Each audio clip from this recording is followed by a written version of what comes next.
As the entire nation remembers September 11th, we headed to a high school to talk with freshmen who were not even alive when the day occurred, to see how they learned about it and ultimately what they took from the day. Very sad, even though I wasn't born. It's a very hard day to get through. These freshmen at Skutt Catholic are just 14 and 15 years old and were born several years after the fateful day. Still, they say the magnitude of the day hit them at a young age.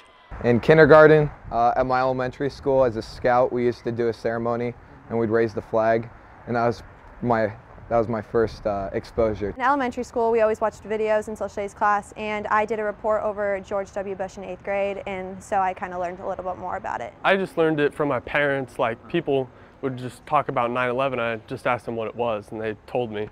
And it's just a important reminder because it was a tremendous loss of life. It was, for the most part, a normal day of school at Skutt, but many of the students know that the day means a great deal to so many. Obviously, I wasn't alive during that time, so it's just a reminder that things like this happen, and that's just like, we need to keep in mind that this is happening around the world, and it happens here too. People lost their lives, and how precious life is, and you can't take it for granted because it could happen again.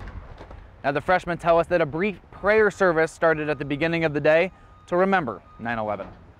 In Omaha, John Kipper, 3 News Now.